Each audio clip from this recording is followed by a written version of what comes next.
Assalamualaikum warahmatullahi wabarakatuh. Perkenalkan, nama saya Soffi Afrilia Putri dari kelas 3A jurusan Pendidikan Agama Islam.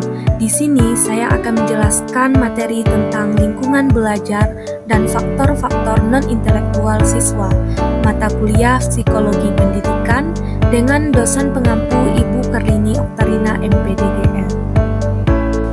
Apa itu lingkungan belajar? Nah, pertama saya akan menjelaskan tentang apa yang dimaksud dengan lingkungan dalam konteks belajar.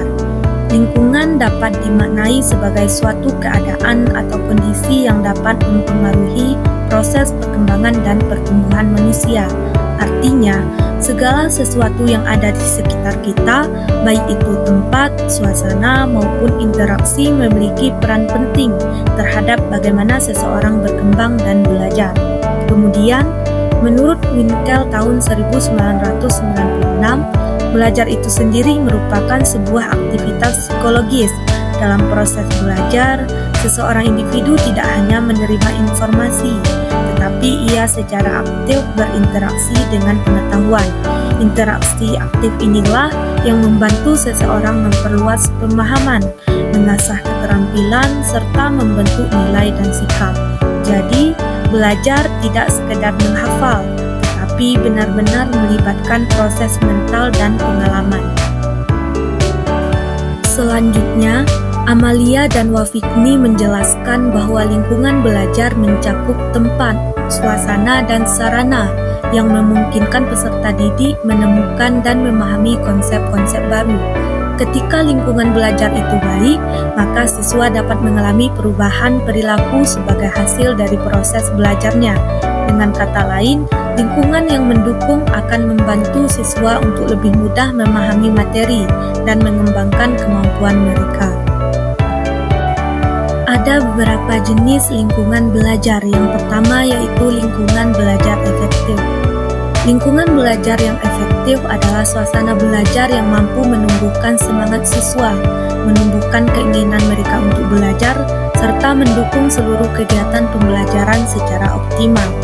Lingkungan yang efektif juga menciptakan interaksi yang baik antara guru dan peserta didik, sehingga pembelajaran berjalan lebih hidup dan bermakna.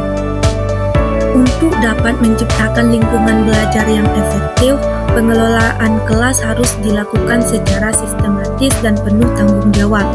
Guru tidak hanya mengajar, tetapi juga memastikan kondisi kelas tetap kondusif, tertib, dan nyaman bagi semua siswa. Dalam sebuah hadis riwayat Imam Tabrani dikatakan bahwa Allah sangat mencintai orang yang ketika melakukan suatu pekerjaan, ia melakukannya secara itqon, yaitu dengan tepat, terarah, rapi, dan tuntas. Hadis ini mengajarkan bahwa dalam proses belajar mengajar, baik guru maupun siswa hendaknya melakukan tugas dengan sungguh-sungguh dan penuh kesempurnaan.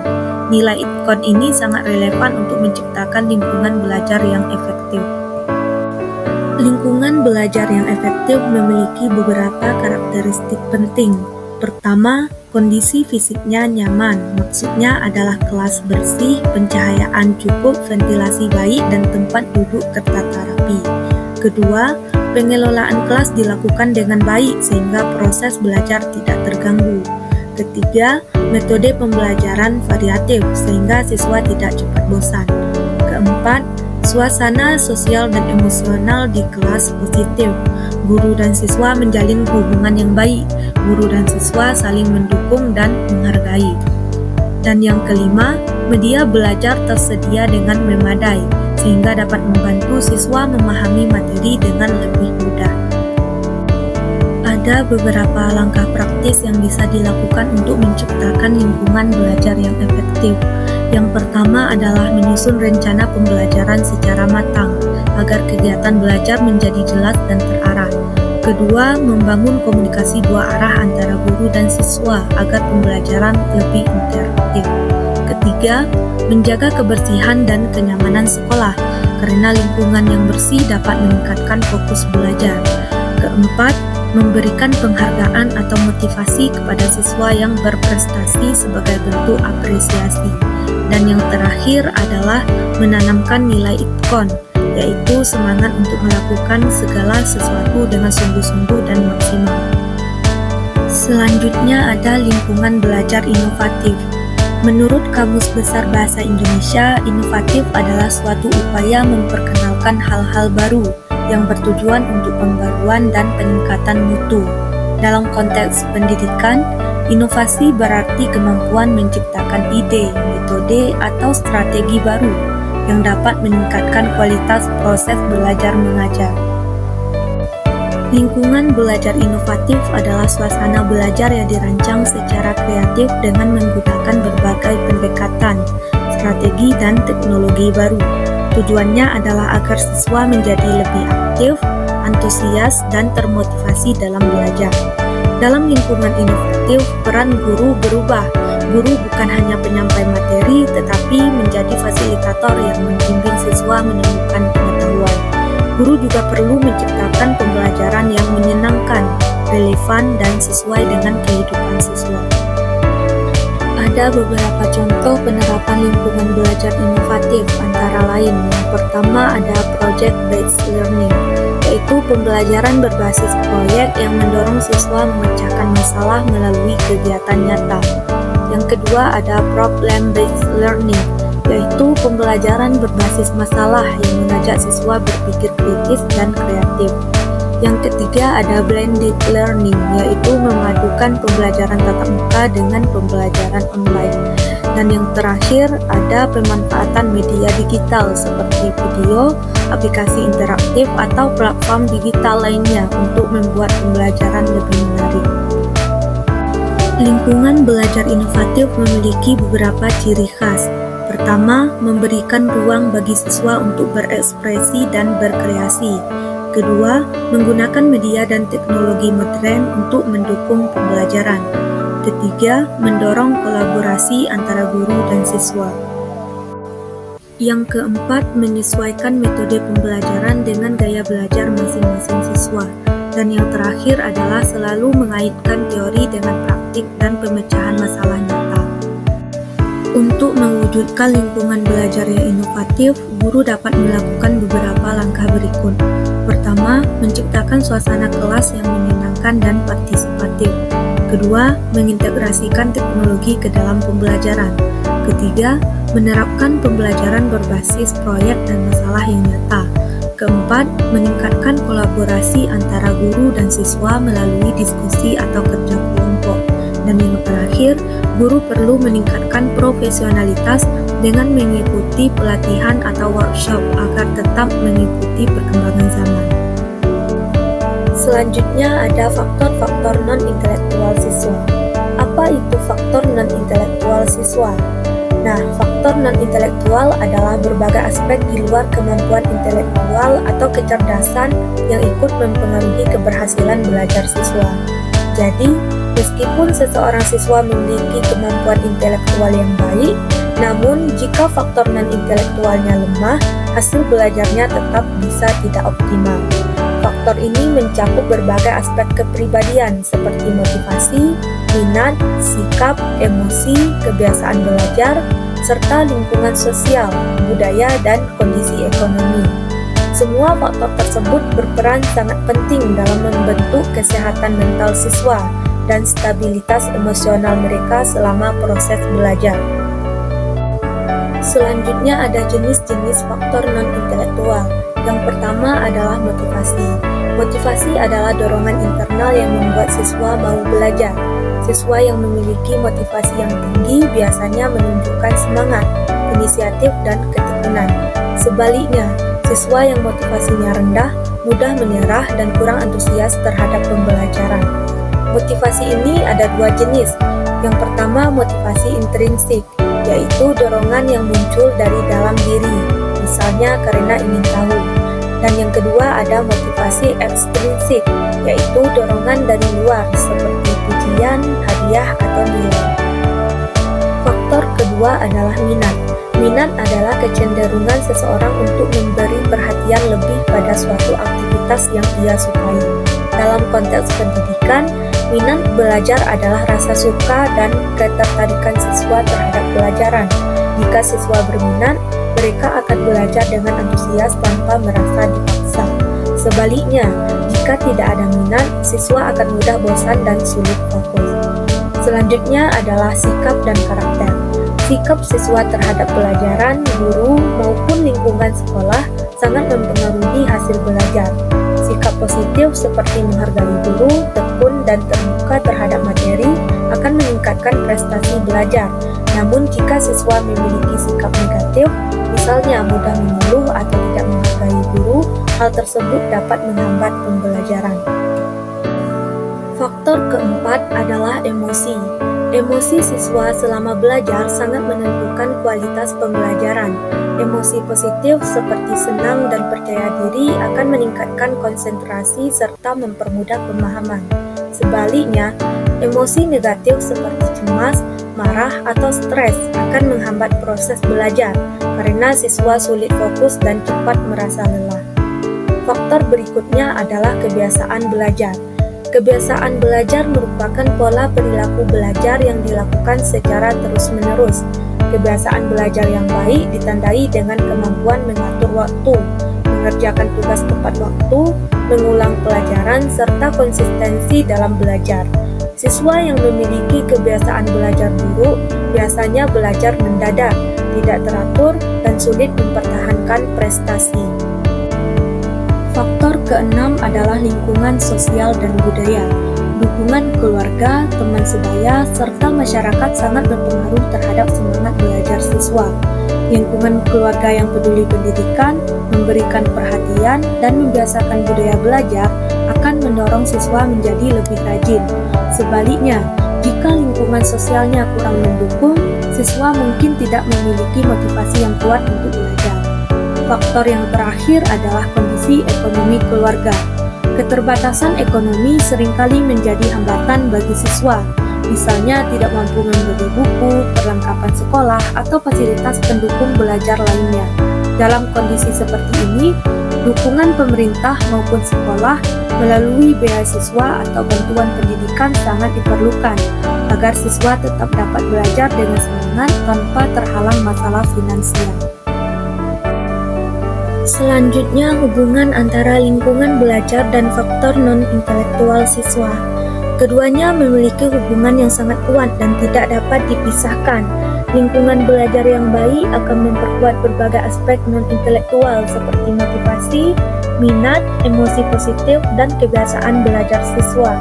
Sebaliknya, faktor non-intelektual yang baik juga membuat siswa mampu memanfaatkan lingkungan belajar secara optimal dan efektif. Untuk lebih jelasnya, berikut beberapa bentuk hubungan antara keduanya. Pertama, lingkungan belajar yang kondusif mampu meningkatkan semangat dan motivasi belajar siswa. Siswa merasa nyaman dan didukung sehingga lebih bersemangat untuk belajar. Sebaliknya, siswa yang memiliki motivasi yang tinggi akan lebih aktif, lebih siap menerima pelajaran, dan mampu ikut menciptakan suasana belajar yang menyenangkan. Yang kedua, lingkungan yang tertib dan disiplin akan membentuk kebiasaan belajar yang baik. Di sisi lain, siswa yang memiliki kebiasaan disiplin dan bertanggung jawab juga akan membantu menjaga ketertiban kelas. Jadi, keduanya saling mempengaruhi. Yang ketiga, lingkungan yang interaktif mampu menumbuhkan rasa percaya diri siswa. Ketika siswa merasa dihargai dan diberi kesempatan untuk berbicara, mereka lebih berani mengungkapkan pendapat. Sebaliknya, siswa yang percaya diri akan lebih aktif berpartisipasi, bertanya, dan berkontribusi dalam proses belajar. Keempat, lingkungan belajar yang mendukung secara emosional membantu siswa mengendalikan stres dan emosi negatif. Sementara itu, siswa yang memiliki emosi positif juga akan memberikan energi baik kepada teman-temannya, sehingga suasana belajar menjadi lebih harmonis. Yang kelima, lingkungan yang menghargai perbedaan sosial dan budaya dapat membentuk sikap toleransi, empati, dan saling menghormati. Di sisi lain, siswa yang memiliki sikap sosial yang baik akan berperan aktif menjaga kerukunan dan keharmonisan dalam lingkungan sekolah. Dan yang terakhir, lingkungan belajar yang inspiratif akan menumbuhkan minat dan rasa ingin tahu siswa.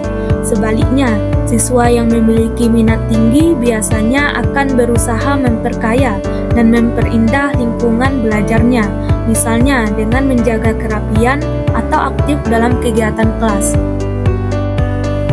Selanjutnya, upaya meningkatkan lingkungan belajar dan faktor non-intelektual.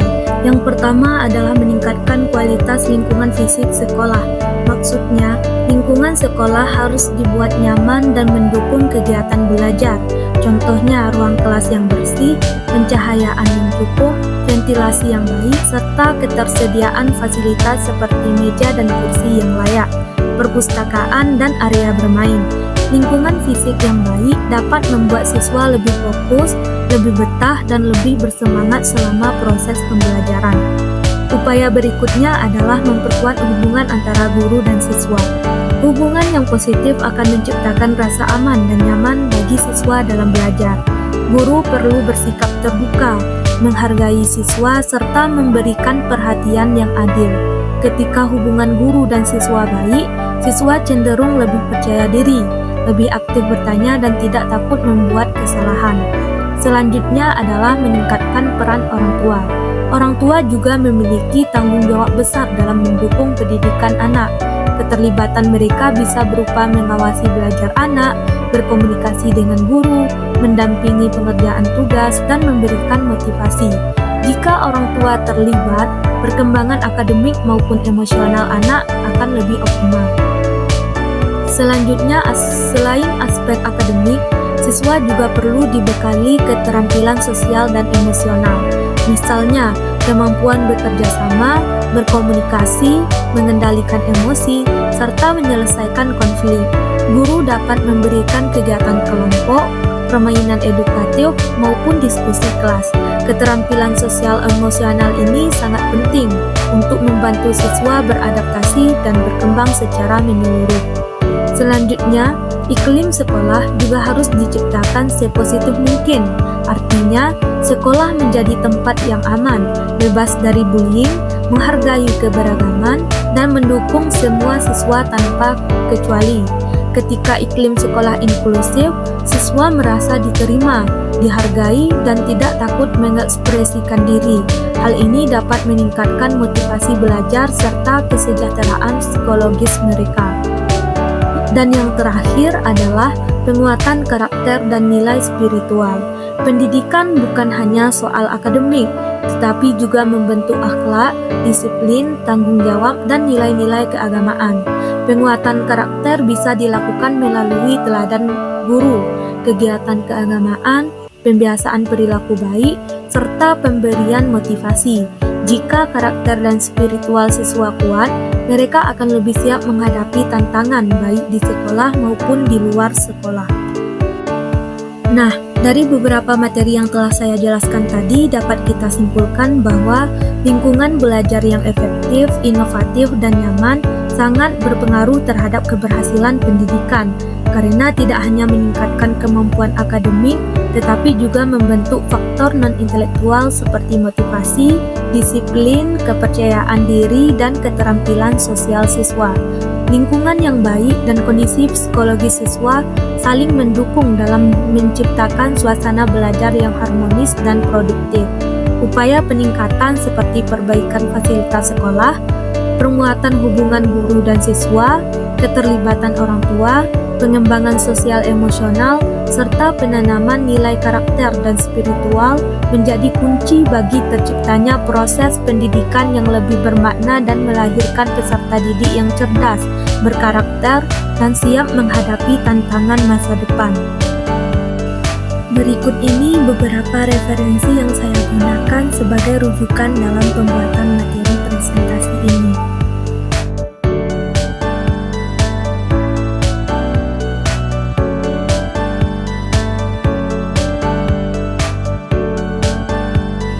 Demikian pemaparan materi yang dapat saya sampaikan. Terima kasih atas perhatian dan kesempatannya. Semoga bermanfaat buat kita semua. Wassalamualaikum warahmatullahi wabarakatuh.